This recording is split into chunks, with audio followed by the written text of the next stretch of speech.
Welcome, people, and thank you for tuning to our Bettery Hub channel. And as I always say, Thursdays are one day that I always look forward for.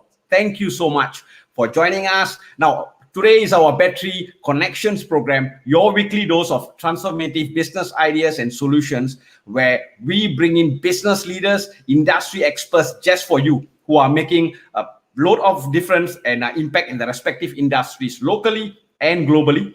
So with that, before we move on, for those of you who have joined us through LinkedIn and Facebook, do remember to connect with us or like us. And for those of you who are watching us through YouTube, remember there's this button called subscribe. So do subscribe so you are always updated on our new videos and our upcoming live chats. And for those of you who prefer, to listen to audio, we will have our live chats up on our Spotify, on our Bettery Hub podcast. So if you're on your train and you have to listen to a podcast, feel free to listen to our live chats. So with that, you can also check it out after this live chat, where we already have our previous live chats all up.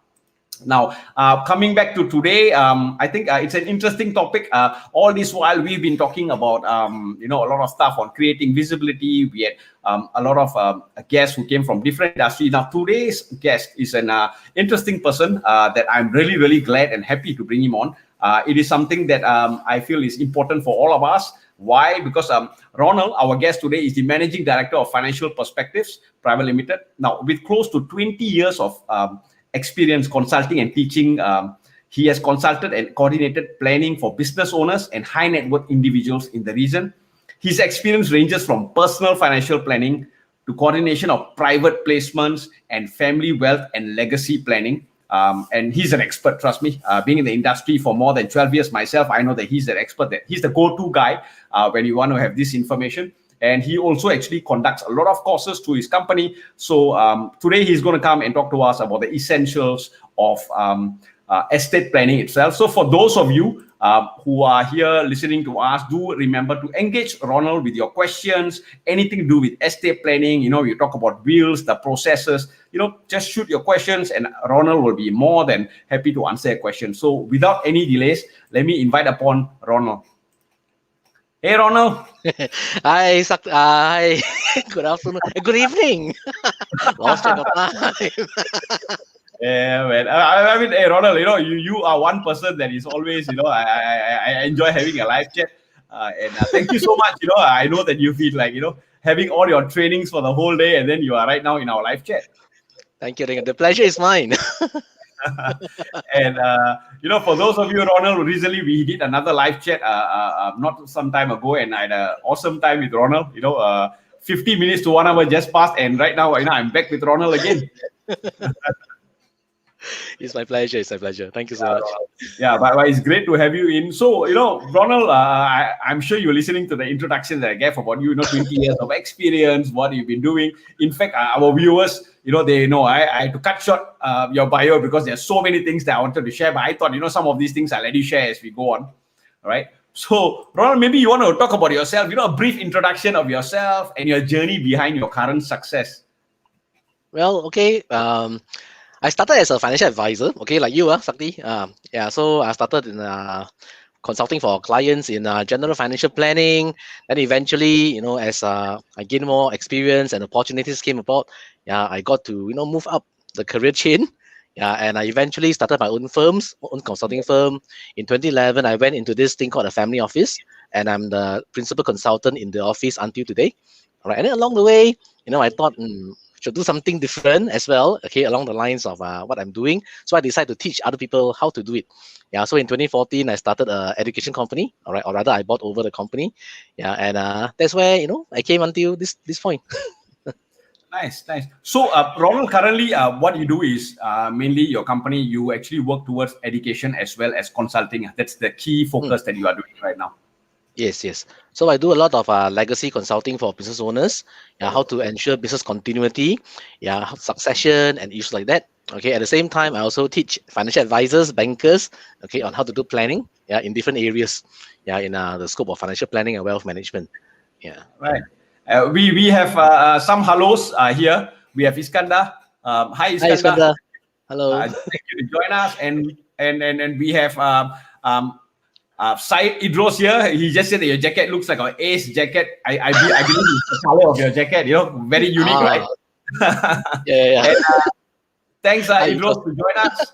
And Idros and Iskandar, please do feel free to engage Ronald with your questions. So, Ronald, let's dive into the topic itself, right? Yes. Let's talk about estate planning itself. Now, before we start, let's talk about what is estate planning, because as I was sharing just earlier, right, some of them asking, am I in the real estate business talking about estate planning?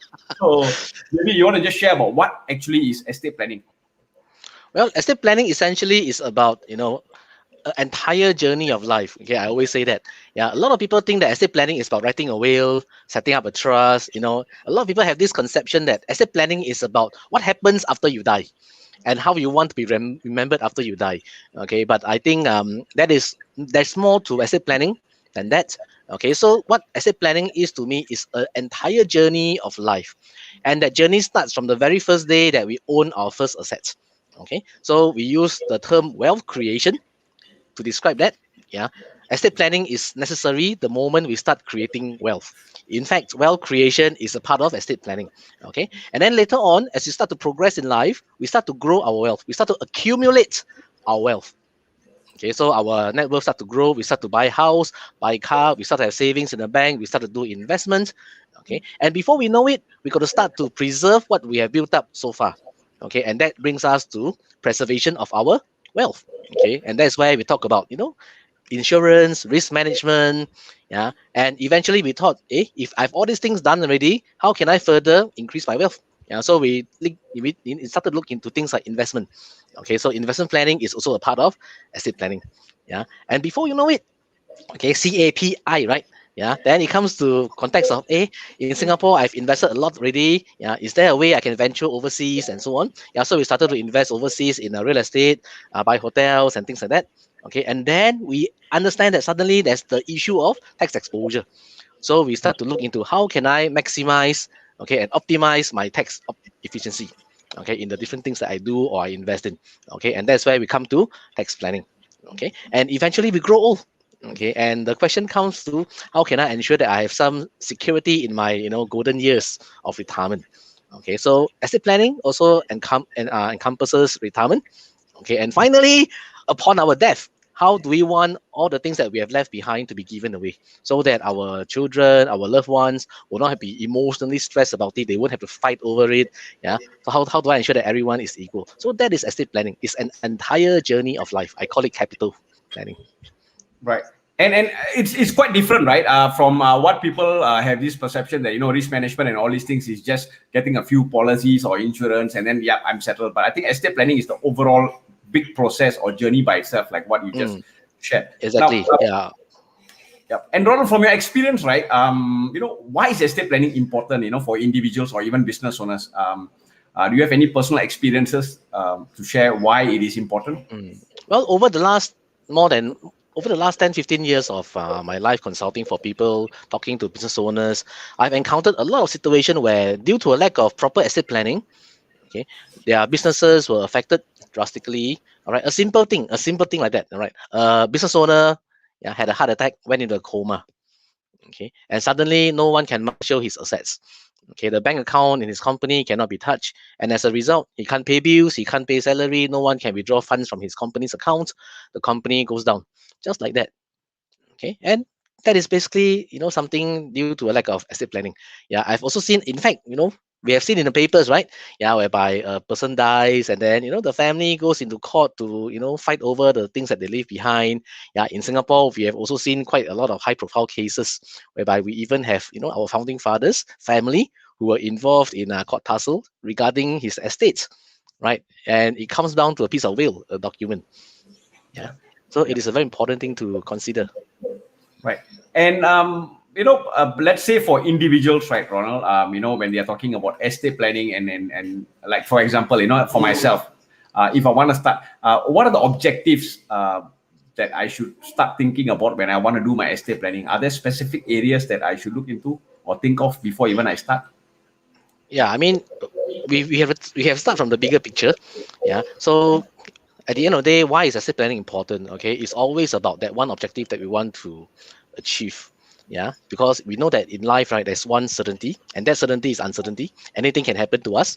Okay, today we can be very well and okay, but we never know. The moment we walk out, something can happen, right? Can you imagine going to the market to buy fish? Yeah, can result in a COVID-19 infection. Okay, yeah, all this can happen. Yeah, so if you ask me, right, from a bigger picture of things, all right, estate planning has two objectives. Okay, first of all, when we are alive, when we are well and okay, we want to make sure that we have peace of mind. Okay, knowing that should anything happen to us, everything that we need to take care of have been taken care of. Our family, our loved ones, our business, yeah, our assets, everything has been taken care of so that we can know with a peace of mind that all things are settled. Okay, and the second objective is that after we are gone, we also want to ensure that our loved ones do not get emotionally and financially stressed out. Okay, we want to live with ability to rest in peace. Yeah, Right. so RIP. Okay, yeah, yeah. We don't want them to fight, huh? Yeah, if they fight, I have to rise if possible. Okay, So to make in this case, right? Now, what happens if, let's say, for example, a person who did estate planning and a person who, let's say, he didn't plan anything? What is the major difference that you think they should really can expect between these two groups of people? well, a person who does proper estate planning will end up having a very secure kind of exit, if you ask me. Okay, so imagine a person who didn't do estate planning properly. He didn't set up his will. He didn't set up his basic instructions. Okay, so from the perspective of a person, all right, becoming unconscious. Okay, I mentioned just now. Yeah, the well-being of that individual himself, how he wants to be cared for, okay, how to access money in the bank account, in his own bank account to take care of himself, okay, access healthcare, all this could be a problem. Okay, and estate planning could start as simple as having a simple, LPA done on his life. Yeah, it can also mean that if there are certain assets that he have, investments and so on, which may incur tax liabilities. Okay, estate planning will ensure that all these liabilities and expenses could be minimized. Okay, and upon the death of the person, all right, it also gives him a peace of mind knowing that the assets he left behind have proper succession. There's also a proper way of giving things away. Yeah, to a certain expense, to a certain aspect. Okay, there's also equalization potential. Yeah, he can equalize his assets equally. Yeah, so if a person didn't have any estate planning done, there could be detrimental results. Okay. All right. And in your experience, is there a specific age that you should start? Like, hey, let me become 45, 50, No, or no. From what's the your very first day we have our first dollar, okay, asset planning should start immediately.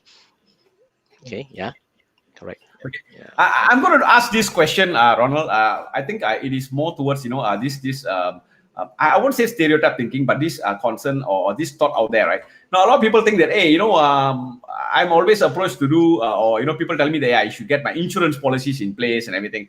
And I always believe that all these are just products, right? End of the day, there's tools which is part of your risk management, which is one part of the overall estate planning itself. So, what would your advice be? Is it always good for people to start asking in terms of start looking at the bigger picture and ask their respective planners, hey, I want to look at the big picture. So, can you please go through with me all this stuff? Or is straight away just down to a specific policy that I require? No, I always feel that the person looking at his own asset plan should always have a serious conversation, and I mean serious conversation with his advisor. Sit the advisor down, let the advisor know about his life goals, objectives, purposes. Give him everything. Let him know everything. Okay, yeah. So it's important to find an advisor you can trust. Okay, because yeah, estate planning, or for that matter, any form of financial planning is more than just buying an insurance policy. Okay, insurance policy is just a means to an end, providing a certain outcome. Yeah, and the outcome is money. All right. So when it comes to estate planning, we want to understand first of all what are the requirements. Okay, what are the needs? What are the objectives that you have? Okay, so that comes down to three major choices that we have when we do planning. Okay, yeah. So the question is, when I pass on, okay, or when something happens to me, how do I want my estate to be managed? Okay, so the first question or the first option is, inter vivos. Okay, we can make decisions while we are alive. Yeah. So when we talk to the advisor, and in the event we decide to give a certain estate, yeah, in terms of, let's say, a property, a stock. yeah, to our children, to our loved ones. The question is, how can we do that? Okay, so we can do a share transfer whatsoever, right? Yeah, and that is where insurance may come in handy, because if I were to give a person a property, for example, that I own, okay, yeah, and that person is my eldest son, and I have a second son, okay, what happens to him? Will he feel fair or unfair? Yeah, so to equalize the situation, I may have to buy an insurance policy, yeah, so that he gets the equivalent value of the property in the context of that insurance payout. Okay, so that's actually one of the many applications of insurance. Okay, Mm. and it's something that the person can do when he's alive. Yeah, the person can also decide, what to do when he's dead. Okay, upon his death. Yeah, what can insurance do for the person? Insurance payout can be used to pay for the expenses, the obligation, the outstanding bills, and so on and so forth for the particular person, his estate, or whatsoever. Okay, or he can choose not to do anything. Okay, and that is why we say, the pitfall of a lack of planning. Okay, if we don't do anything, yeah, everything falls under intestacy. Okay, that means the government by law under the Intestate Succession Act will decide for us. Okay, so back to the question, is insurance, all right, or is buying insurance the solution? Okay, it is, but there must be a objective of what that insurance policy, is required, okay, or is expected to perform. What kind of outcome do you want to achieve? Yeah. Yeah. So I totally agree on that. Insurance policies are a means to an end, which means it's yeah, something that you have a tool, and yep. And awesome. I mean, this is an fantastic pointer that you brought up, Ronald. And I had a question, but it's on a personal question, not on the live chat. But I just want to highlight this: is there a major difference in terms of the objective of estate planning for an individual and a business owner? Is there any major difference in terms of that planning? no. If you ask me, yeah, at the end of the day, there are two objectives. Yeah, you want to have a peace of mind when you're alive and rest in peace when you're dead. So whether you are individual or you're a business owner, okay, the objectives are the same. Okay, what is the difference is the assets that you own. Yeah, as an Hmm. individual, we own assets like, for example, our house, yeah, our bank accounts, yeah, maybe we have some personal investments, our CPF, okay, and so on and so forth. Yeah, and estate planning will deal with how we want to distribute all these assets in the event we are unconscious, we are dead, or whatsoever. Okay. However, in the context of a business owner, he got another asset. Okay, and that asset is his business. Now, estate planning also has to do with how he wants the business to continue upon his death. Does he decide to close it down, sell it away, liquidate it, okay, have a successor, or sell it? Yeah. So again, yeah, there's no difference, but the context of planning is different. Yeah. So end of the day, is the objective and the needs of that individual, whether it's a business owner or individual, in terms. All Yes, right. what kind of outcome he wants to achieve. Right. And okay, so I would like to at this point of time, thanks Vishal for joining us, and thank you to all the other viewers who are with us. Now, I would like to, before we move on, also say that if you have any questions, do feel free. I know that sometimes estate planning may sound very technical, it's like a lot of technical jargons and everything. And that's the great thing about having Ronald. He usually makes it as simple, and because the simpler, anything that's complex, to make it simple is what makes it easier for people to understand. So feel free to ask your questions as we move on. Ronald, the next question I have is, what are the choices of distribution? Does an individual have a choice, and what are the choices they have? Oh yeah, back to the question just now about insurance, right? Yeah. So I was saying that yeah, the kind of insurance policies you buy, yeah, will be more or less decided by the kind of choice of distribution you want. Okay, so generally there are three choices. The first choice is to decide, okay, to do things while we are alive. Okay, so the Latin word for that is inter vivos. Okay, so we could give away assets while we are alive. Yeah, give it as a gift. We can sell it away to our loved ones, sell it away to our business partner. Okay, whether you want to sell for fair value, a token sum, whatsoever, you can. Okay, so the idea is that you can decide what you want to do while you're alive, and the advantage of doing that, is that you are alive. Yeah, so whoever wants to challenge your decision, you can be there to explain, justify, yeah, and to defend your action. Okay, yeah, so it minimizes the kind of heartaches, okay, later on, where there's potentially a squabble when the person pass on. Okay, so there are certain scenarios and circumstances where individuals' decisions are important. Okay, so like for example, you may want to give away a property overseas, which may incur expensive estate duty. okay, which is the death taxes when a person passed on. Okay, so to avoid the transfer of duties, yeah, the person can decide, well, I'm alive, okay, I give it away. I give to my elder son. Anyway, I decide to give him the property anyway. So why don't I give him while I'm still alive? Yeah. So that's the first option. Okay, and that has some taxation implication. Okay. The second option is to decide what to give away when I'm dead. Okay, and we call that testamentary. Okay, so that will be what typically a will does. Okay, and Mm. I pass on, my will becomes my final word. Okay, yeah, my final word is read out to all my people involved. Okay, and my instructions to give away my assets in the will will be, fulfilled. Yeah, but there lies a problem. Okay, and that problem is, yeah, what if that will gets challenged? Okay, Mm. so yeah, we can decide, okay, when to give away our asset. Okay, and the second option is upon death. All right, now there's also some advantages of giving it away upon death. All right, so for example, you have a use for that asset while you're alive and you don't want to give it away. Okay, so what you can do is you can wait until upon death, then you can distribute it. Okay, yeah. So these two are good options, two choices, good choices. The third one is not a good choice. Okay, and it's a choice that if you are making it today, all right, I will strongly encourage you to talk to people like Sakti, all right, to ask him, hey, what should I do? Okay, and the third choice is not to do anything. By not doing anything, you actually made a choice. You made a choice consciously to let the government decide for you. Okay, and that choice is decided through the law. It's called the Intestate Succession Act. So if you do not plan on how your assets are to be distributed, law will step in, and there will be a pre-decided order of how your assets will be given away. Okay, so if you have, for example, some particular persons that you want to give your asset away, and they are not in that order of that distribution, that person that you intend to give that asset away may not be receiving anything. Mm. Okay, so that is the reason why it's important to talk to a financial planner, an advisor. Okay, let him know everything about what you want to do, your objective, your life goals, and let him understand your objective so that he can give you the proper advice. What kind of insurance to buy, for what kind of purpose, what kind of choices. Okay. Yeah.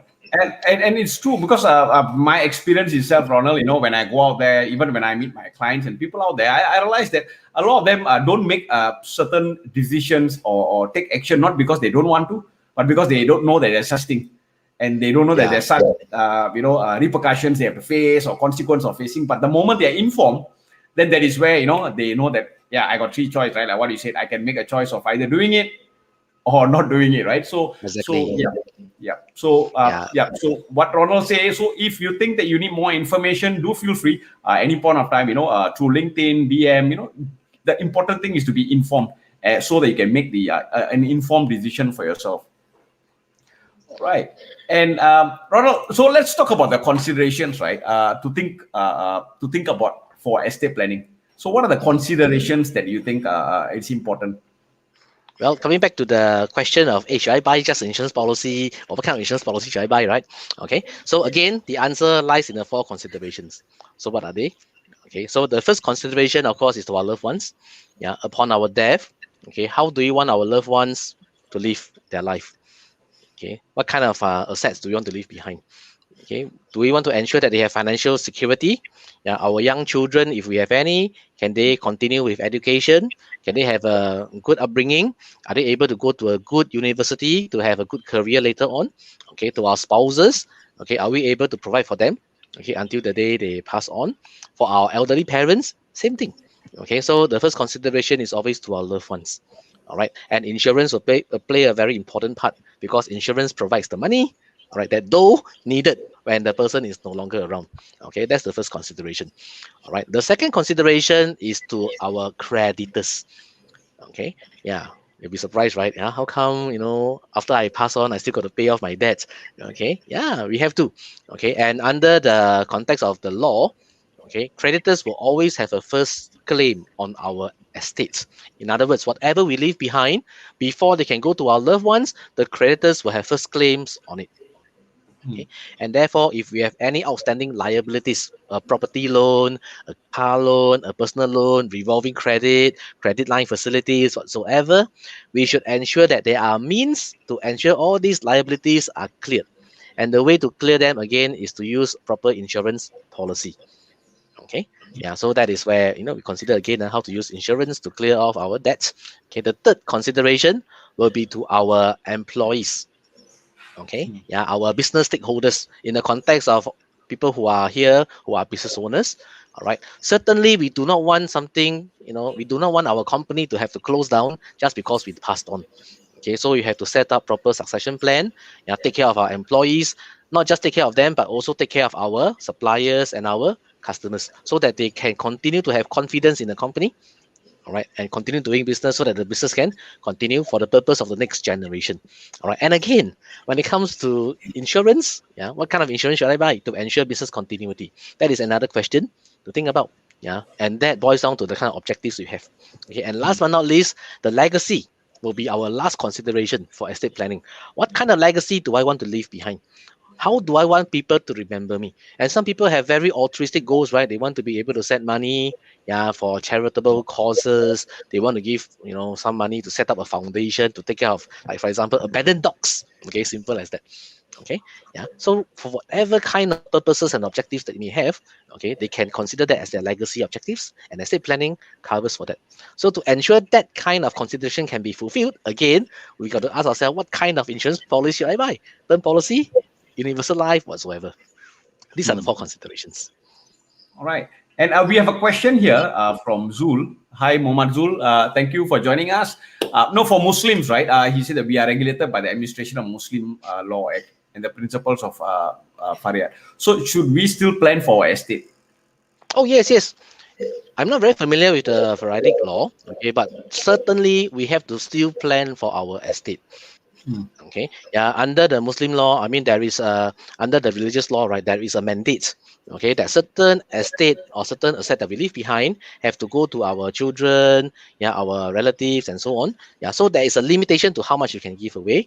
Okay, but nonetheless, yeah, with proper planning, you will still be able to maneuver your estates and your assets. Yeah. Right. Okay. And before we move on, Ronald, I have a question. So before that, Azul, if that answers, just give us a thumbs up so we know that Ronald has answered the question. Or if there's anything not more specific you ask, feel free to ask us. And yeah, Ronald. So going back, right? I just want to touch a bit on. You already talk about some of the considerations that business owners have. So in this case, for those business owners out there, because I know there are quite a fair bit of them who are watching us or our viewers here.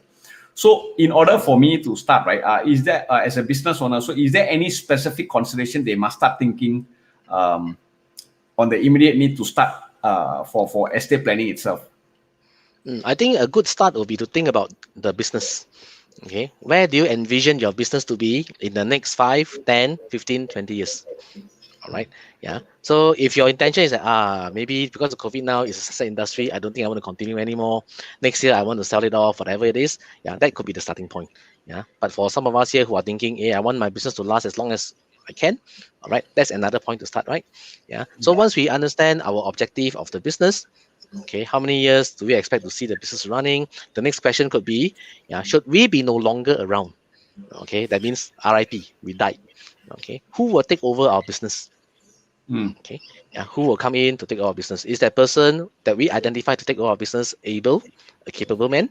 If he's not capable, and I still want to fulfill my goal of retaining my business for the benefit of my family, maybe because the business is profitable. Okay, I don't want to close it down after I die. I want to ensure that someone else can run it on my behalf, and that requires estate planning. It could mean setting up a trust. Yeah, putting in the insurance policy proceeds to ensure that the trust is properly funded with money, get the right people to run the company in the trust. Yeah, the profits that's retained in the trust can be distributed to the loved ones. Okay. Similarly, yeah, for people who think that, hey, right now I'm a bit, elderly in age, I'm very concerned should something happen to me or my partner, I want to ensure that the business can continue. Okay, and that is another starting point for estate planning. Yeah, and we call that business continuity planning. How do we ensure that the death or the disability of a partner who can no longer contribute to work, okay, can properly exit? I can buy out the shares and ensure that the business can continue. Yeah. Right. So there are a lot of considerations. There's no one size fit all. There's no cookie cutter approach, and that is again the reason why a business owner should talk to a financial planner or advisor to tell him the details about his objectives in the business. Yeah. But I would say for a start, okay, consider basic documents like, for example, your LPA and things like that. What should happen to your business should you become unconscious? Should it become missing? What then? Okay.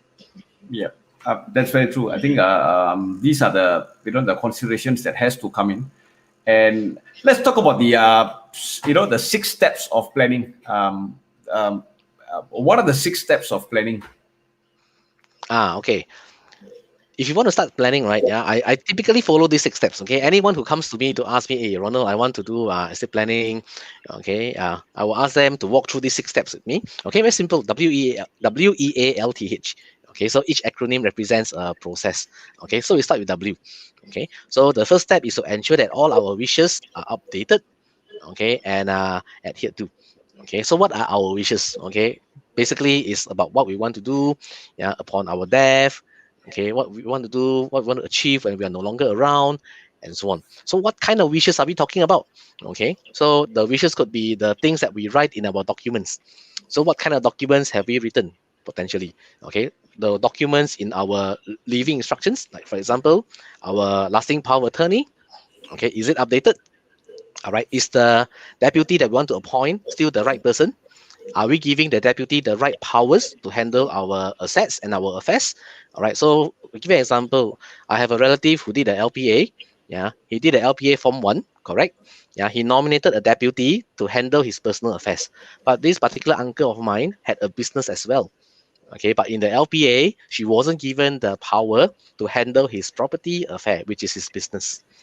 Okay, so when something happens to him, all right, the wife will not be able to handle his business affairs, even though the wife can now access his bank account, take care of him. Yeah. So Mm. again, we want to ask ourselves, are these things updated? Okay. Second document, all right, our advanced medical directive. Okay, advanced medical directive is another document to say, to the doctors, all right, in the event we are terminally ill, we want to stop any form of, expensive, medical treatment to prolong life when life is no longer possible. Okay, so the purpose of doing that is to ease our family of the emotional and financial burden, okay, Mm. of seeing us suffer.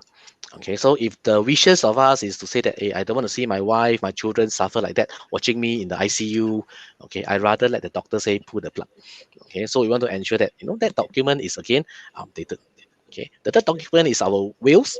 Okay, so if you have written a will, okay, we must ensure that our will is updated. If there's any changes to our instructions or our wishes, yeah, we have to properly update the will.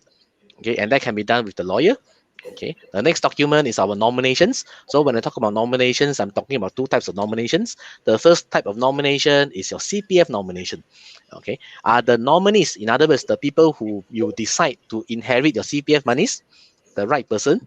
Are you giving them the right proportion? Would you want to change them? Okay, so on a regular basis, we should review this as well. Okay, the second nomination is our insurance nomination if you have made any. So when we buy an insurance policy, we got to always ask ourselves the inevitable.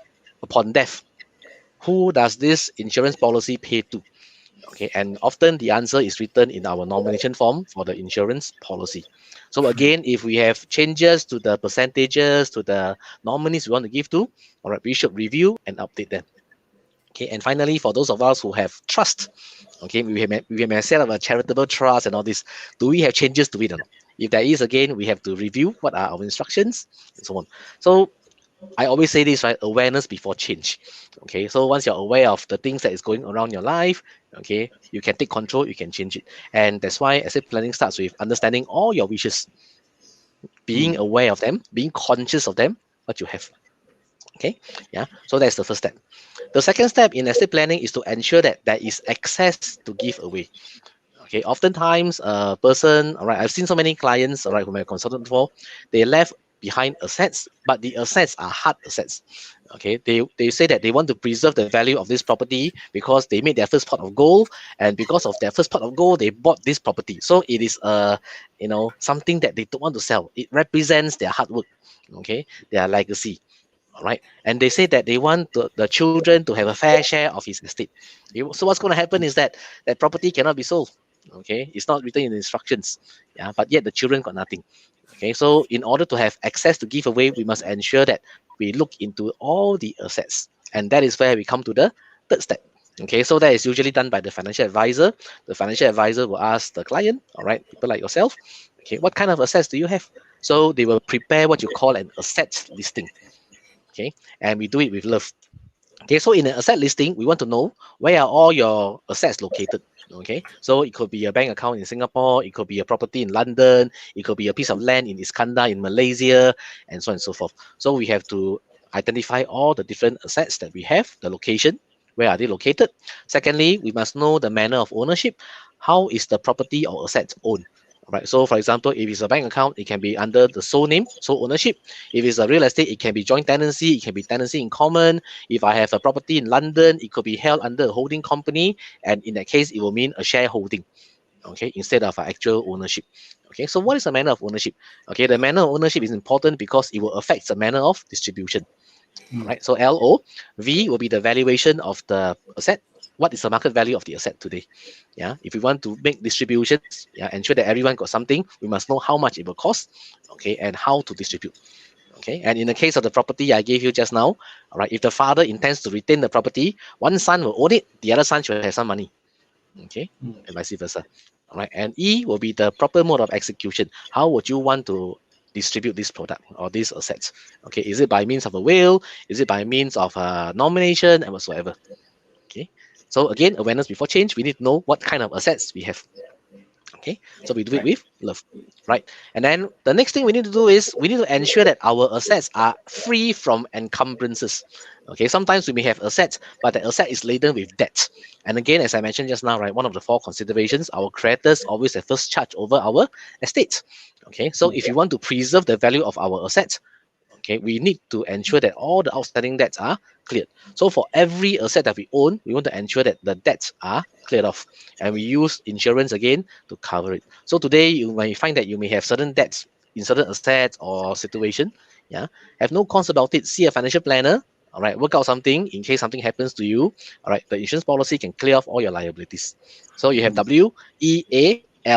The next step, once you have identified all these things, will be to implement a timeline. All right, a timeline is essentially a sequence of events on how you want to manage the execution of your plan. Okay, so it could mean that tomorrow I want to talk to Sakti, all right, have a discussion with Sakti, and then after that decide to buy certain policies, and then later on maybe I need to see a lawyer in the law firm to write a will. I may have to amend my LPA and so on. So the timeline defines when I do what activity, so that I can ensure that the entire plan is complete. Okay, and once I got all these things in, we come to the last stage, which is to prepare for our heritage. Okay, and that's where if we have identified a successor to take over our wealth, we want to train that person. If we have identified someone to take over our business, we got to train that person. Okay, so we have to ensure our heritage lives on. So WEALTH, 6 steps. Nice, very comprehensive, and thank you so much, Ronald. I think for those of you, I think there's one experience I have, Ronald. I think it's the beauty of bringing the clients on a process, right, on a journey of each of these steps, and I think it's actually a discovery process. Yes, In my exactly. own experience, I realized that when I had some of the clients when I was going through this process, then they were like, really, I must look into this. Is there a solution for that? So I think it's about a discovery process, and these 6 steps. I think it's an awesome way of going step by step for individuals out there. So I think for those of you out there, if there's somebody that you're talking to and you're talking about estate planning, then you just got to ask them, can you please talk to me about the 6 steps? I think you are safe. Yeah, everything boils down to awareness. So yeah, oftentimes we have to discuss things with our advisor so that we become aware of issues and matters. Okay. All right. And excellent, Ronald. I mean, there's been a lot of information that you shared today, and I think it's been useful for both the business owners and it's been useful for even individuals who are not business owners. But I think you talked about all the different ways where how important estate planning is and the considerations and so on. So, Ronald, any word of advice for our viewers out there? Well, I will say if you are a non-practitioner in this show, okay, I will strongly encourage you to review your estate plan. Okay, yeah. So talk to an advisor. Okay, walk through the 6 steps. Okay, have a discussion with the advisor.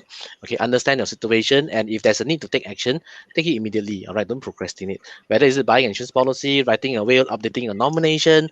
Okay, please do it as soon as possible. Okay, yeah. Right. And for those of us who are business owners here, okay, same thing. Yeah, we need to look into the situation. Ask yourself this question: what happens to my business if my partner were to die tomorrow, or if I were to become in a coma tomorrow? what happens? Yeah. And then with that question, throw that question to your advisor, see whether he got any advice for you. Okay. That's actually a very common question that I always ask for most of my clients who are business owners and they got partners. It's a very interesting question when you start thinking about it, right? Exactly. Yeah, and thanks so much. Thank you, Boon Kiat, for joining us, and you're welcome. Thank you. And we have Maritas, thank you so much. And yes, estate planning can act as a safety net that helps preserve value of assets. So thank you so much for joining us. And Ronald, a big shout out and a big thank you to you. I think your sharing was awesome, excellent, and in fact, right now it's about how even for myself, right, when I take down some of these notes and everything, it's about how do I sink in and add more value to my clients out there. So Ronald, thank you so much, and I'm looking forward to have a coffee with you the next few weeks time and things are better. Thank you, Sakti. Thank you so much. All right, Ronald, see you. See you, everyone. All right, it's a very potent session. I will say, the amount of information that Ronald gave. Now, for those viewers out there, I would like to just share this one thing, that the only reason why we did this estate planning or essentials of estate planning is because I myself personally have worked with, I'm a business owner myself, and I've worked with many business owners. And one thing is, a lot of them have not made certain decisions, not because they don't want to, but because they are not informed, they are not too sure. And sometimes, the point where, I'm fine, things will not happen. So I think that's the only reason why we had this. And of course, estate planning is a big topic by itself. So if any of you feel that you need more information, you want to know more, just feel free, to just direct message me via LinkedIn. And of course, you have any other things, Ronald is available on LinkedIn, so you can always look for him. So with that, thank you so much. And just to give you some updates, next week we're going to have our Doing It Better show or program, which is something that we have decided just for you. So we recently did a poll, and what we realized that we had a couple of topics out there for you. And the highest now in the poll is actually on the right mindset. So the poll will be ending tomorrow. So you can check out on my LinkedIn post and vote for what is the topic. Their key topics was creating visibility, right mindset, maximum performance for sales, and of course the other one is being a good communicator. But of course, the topic that is in second will be actually done in the next week. So with that, thank you so much.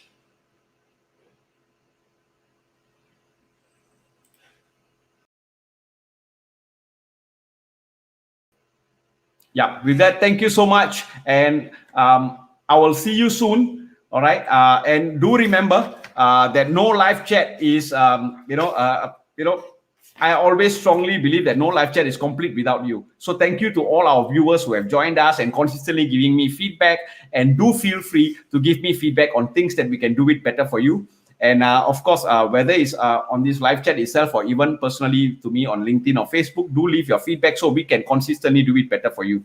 Now, just a reminder for those of you who are, with us, if let's say, for example, you are watching us on YouTube, remember to subscribe so that you can take a look at our future videos and our past videos. And of course, on live on Facebook and LinkedIn, do remember to like our page or connect with us on LinkedIn or with me on LinkedIn. And of course, you can go to Spotify to look at all our previous and existing Bettery Hub podcast live chats, which will be there. So with that, thank you so much, and keep moving forward. See ya.